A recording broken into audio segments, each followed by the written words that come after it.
Dans cette leçon, nous allons apprendre à faire du purin d'ortie. L'ortie est connue pour ses nombreuses propriétés, tant pour son utilisation médicinale que pour ses vertus dans le jardin.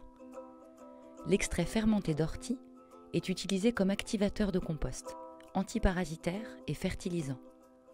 Riche en azote et minéraux, son utilisation stimule les plantes et le jardin. Nous aurons besoin d'un sécateur, de 2 seaux, d'un moyen d'irrigation, d'un bâton et d'un couvercle. Étape 1. Récoltez 1 kg d'ortie, de préférence jeune, juste avant qu'elles ne montent en fleurs. C'est le moment où elles ont le plus de nutriments et minéraux. N'oubliez pas que c'est une plante urticante, portez donc des gants. Faites attention de ne pas cueillir d'autres plantes qui pourraient venir altérer le processus de décomposition. Étape 2. Nettoyez le seau à l'aide d'une brosse ou utilisez un récipient propre. N'utilisez pas de récipient métallique.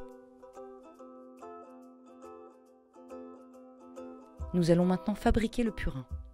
Pour ceci, nous mélangeons 1 kg d'ortie avec les tiges à 10 litres d'eau.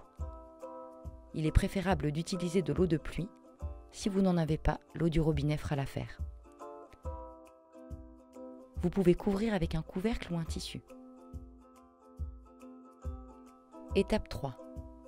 Stockez le seau dans un endroit à l'ombre, à une température stable entre 18 et 25 degrés. Étape 4. Tous les 2 jours, remuez le mélange. Après quelques jours, les bulles apparaissent et une odeur désagréable se dégage.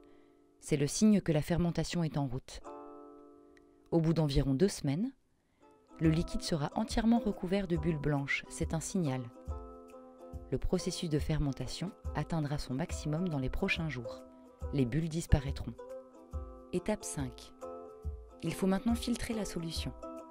Pour ceci, nous aurons besoin d'un seau, d'une fourche à main, d'une passoire et d'un torchon. Commencez par enlever les tiges à l'aide de la fourche à main ou tout autre ustensile adapté. Placez la passoire recouverte par un torchon et versez la solution.